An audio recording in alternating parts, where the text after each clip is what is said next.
And now we are digging deeper into an ongoing I-Team investigation. The city of Jacksonville is considering suspending the pickup of recycling until trash collectors can pick up piles of yard waste debris that have quite frankly been sitting at curbs around the county for weeks, if not longer.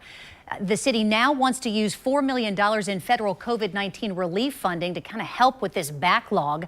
Joining me now via Zoom is City Councilman Michael Boylan, who sits on the Finance Committee. Good morning. Thanks for being with us. Good morning. My pleasure. So for all of our viewers who have been contacting us now for the last several weeks and who are not completely understanding the process by which everything at their curb is collected, there are 3 private haulers, as you know, who contract with the city to pick everything up. Everything, trash, recycling, yard waste. And they are assigned certain parts of the county to cover. So the mayor's office says that those haulers have said that they just don't have enough workers to pick everything up. That brings us to our problem. So how do you think throwing more money at this problem will help with a worker shortage?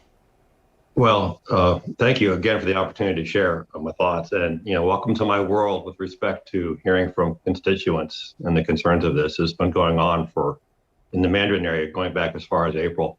I give a lot of credit to the folks at Waste Pro who are struggling in our area to handle this kind of things. But to your question with respect to throwing more money at it, about a month and a half ago, the city contracted through Waste Pro, an independent contractor, to come in and assist with some of this work, treating the area like Mandarin, pretty much as a post-hurricane event.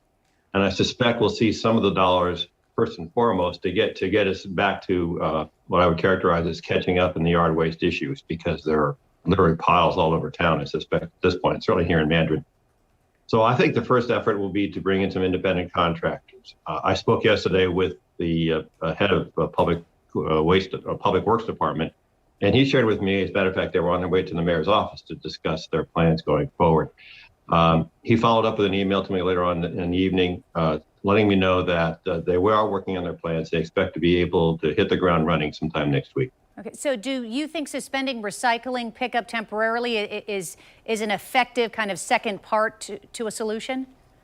Well, about 4 to 6 weeks ago, I suggested 2 things. Number one, that they set yard waste as a biweekly schedule.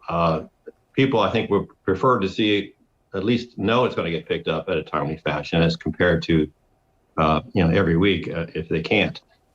Secondly, I suggested we already do biweekly, as you know, with yard waste. With the recycling. I suggested perhaps the same thing should be done with trash. I know a lot of folks, families have much more trash, I suspect, than, empty nesters do. And perhaps neighbors could work together in sharing cans if necessary, if they went that route.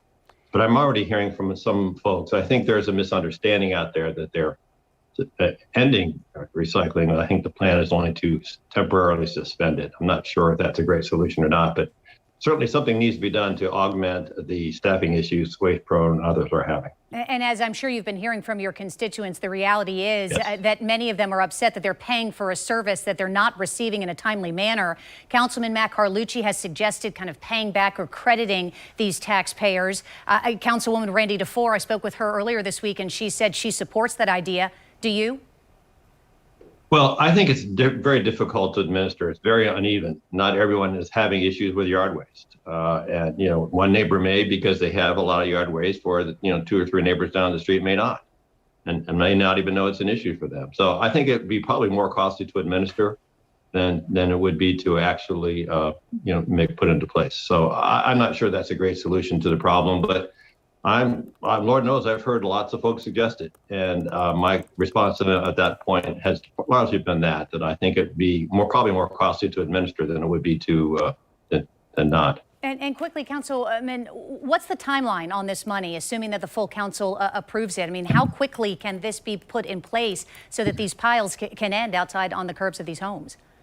Well, that's exactly the question I asked when they introduced the bill, talking about reallocating these funds to this. And so I don't have an answer to that question per se right now. It sounds to me that they understand the urgency of the situation and they're moving very quickly to address it. So I would say as soon as possible. Councilman Boylan, thank you for your time this morning. We appreciate it.